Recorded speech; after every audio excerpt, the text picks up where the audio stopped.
प्यारे बच्चों, class 12 English core 19/10/2023 पूर्व में जेसीईआरटी ने जो क्वेश्चन जारी किया था 19/10/2023 एग्ज़ाम के लिए, वीकली टेस्ट के लिए, उसमें बहुत सारी त्रुटियां थीं, सिलेबस से बाहर के क्वेश्चन थे।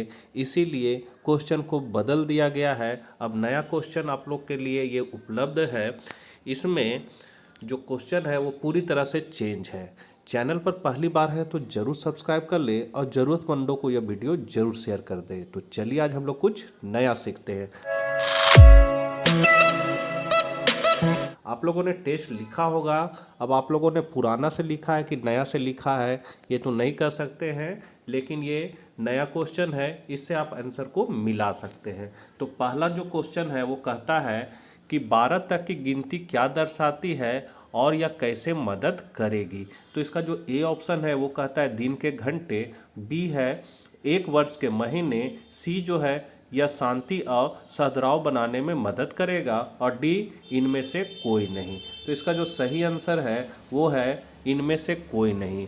ये जो आंसर दिया गया है ये बिहारी जी के द्वारा दिया गया है, जो पीजीटी इंग्लिश के टीचर हैं। दूसरा क्वेश्चन है, कविता के अनुसार निराशा और उदासी का कारण क्या है। तो पहला ऑप्शन जो कहता है सुंदरता की अनुपस्थिति, बी ऑप्शन जो कहता है वो नकारात्मकता, क्रोध और लालच है, सी ऑप्शन है अनंत सुख की खोज, और डी ऑप्शन कहता है भौतिक संपत्ति की कमी।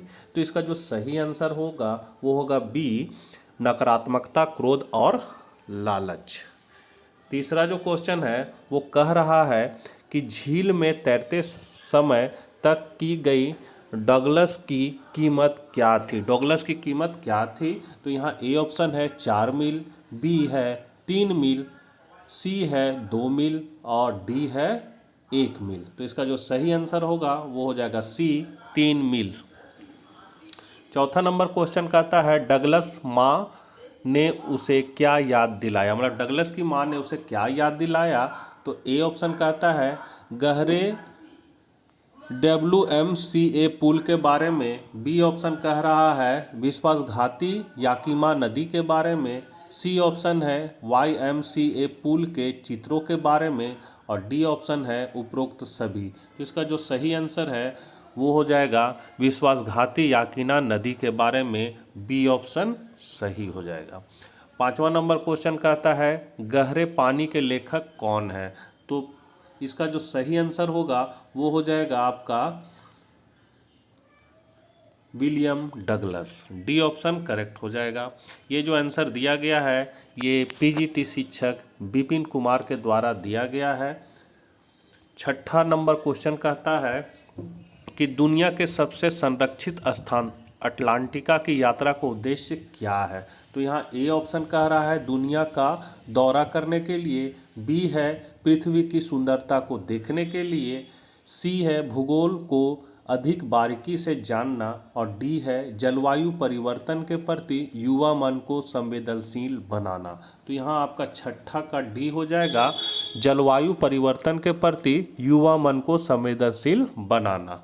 सातवां नंबर क्वेश्चन है जोफ ने हाई स्कूल के छात्रों को यात्रा पर ले जाने का फैसला क्यों किया।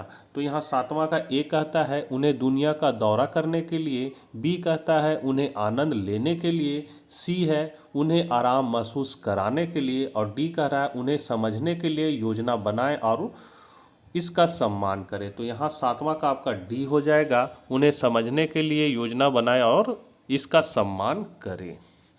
आठवां नंबर है कविता की मूल भाषा क्या है। Coffee cutting. तो यहाँ पर ए ऑप्शन कहता है अंग्रेजी, बी फ्रेंच, पाली, और डी है स्पेनिश। तो आपका जो सही आंसर हो जाएगा वो डी हो जाएगा स्पेनिश। नौवां है पृथ्वी क्या प्रतीक है। तो ए ऑप्शन कहता है प्रतीक होने वाली स्थिरता से दृढ़ता और नई शुरुआत, ख है मतलब बी ऑप्शन है स्थिरता, सी है हरियाली, और डी है समृद्धि। तो आपका ए ऑप्शन हो जाएगा। 10वां नंबर क्वेश्चन है कह रहा है कि अटलांटिका एक प्रतिबंधित स्थान क्यों है? तो ए ऑप्शन है क्योंकि यह बहुत ठंडा है, बी ऑप्शन कहता है जीवन ना होने के कारण, सी ऑप्शन बर्फ के कारण और डी पर्यावरण की रक्षा करना। तो यहाँ पर आपका डी ऑप्शन करेक्ट हो जाएगा। अब हम लोग वेरी शॉर्ट क्वेश्चन आंसर देख लेते हैं। 11 नंबर क्वेश्चन जो कह रहा है जॉफ ग्रीन कौन था? तो इसका जो आंसर हो जाएगा वो हो जाएगा कि जॉफ green student on ice expedition के संस्थापक और कार्यकारिणी निदेशक हैं और स्टूडेंट ऑफ आइस फाउंडेशन और पोलर एजुकेशन फाउंडेशन के अध्यक्ष हैं। वह 2 दशकों से अधिक समय से ध्रुवीय अभियानों का नेतृत्व कर रहे हैं। 12वां नंबर क्वेश्चन कहता है अगर इंजनों की भीड़ या संचालन नहीं होगा तो क्या होगा? तो इसका आंसर हो जाएगा कि अगर कोई भीड़ नहीं होगी या इंजन और मशीनों के चलने की आवाज़ नहीं होगी तो चारों ओर शांति होगी। अब है short question answer. Short question में 13वां नंबर क्वेश्चन कहता है विलियम डगलस किस दुस्साहस के बारे में बात करता है? तो इसका आंसर हो जाएगा डगलस YMCA स्विमिंग पूल में हुई घटना को संदर्भित करता है जहां वह लगभग दुस्साहस के रूप में डूब गया था। लेखक उस समय लगभग 10 या 11 साल का था और उसने मुश्किल से तैराकी सीखना शुरू किया था, मुख्य रूप से दूसरों की नकल करके। जैसे ही उसे किसी ने अचानक पानी में फेंक दिया और उसे तैरना नहीं आया, वह डूबने लगा। सतह पर आने और डूबने से बचने के संघर्ष ने उन्हें पानी के गहरे डर के साथ छोड़ दिया, जिससे उन्हें कई वर्षों तक पानी से संबंधित गतिविधियों का आनंद लेने से वंचित कर दिया। 14 नंबर क्वेश्चन कहता है आप गोंडवाना का वर्णन कैसे करेंगे? तो इसका आंसर है गोंडवाना एक विशाल भूभाग है, एक सुपर महाद्वीप, अविभाजित पृथ्वी जो लाखों साल पहले मौजूद थी। गोंडवाना मोटे तौर पर वर्तमान अटलांटिक के आसपास केंद्रित था। इसमें कोई मानव जीवन नहीं था लेकिन केवल वनस्पति और जीव थे। अब लॉन्ग क्वेश्चन है आपका 15 नंबर डगलस पानी के डर पर काबू पाने के लिए क्यों दृढ़ था? तो विलियम डगलस के पानी के डर ने उन्हें अपनी मछली पकड़ने की यात्रा का आनंद लेने से रोक दिया। वह कैनोइंग, बोटिंग या तैराकी जैसे पानी के खेलों का आनंद नहीं ले सकता था, इसलिए पानी के प्रति उनके डर ने उनके अन्य अनुभवों को भी प्रभावित करना शुरू कर दिया था। इस प्रकार वह पानी के अपने डर पर काबू पाने के दृढ़ था और तैरना सीखने के लिए एक प्रशिक्षक प्राप्त करने का फैसला किया। 16 नंबर क्वेश्चन है ग्लोबल वार्मिंग के प्रभाव को समझने के लिए अटलांटिका की यात्रा क्यों महत्वपूर्ण है? तो इसका आंसर जो है वो है अटलांटिक ग्लोबल वार्मिंग के कारण होने वाले प्रभाव का अध्ययन करने के लिए एकदम सही जगह है।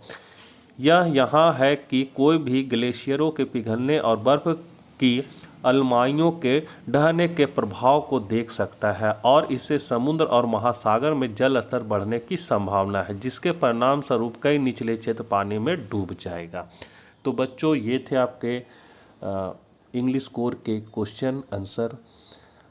आशा करते हैं वीडियो आपके लिए उपयोगी होगा। चैनल पर पहली बार है तो जरूर सब्सक्राइब कर ले। मिलते हैं नेक्स्ट वीडियो साथ, तब तक आज्ञा दीजिए। जय हिंद, जय भारत।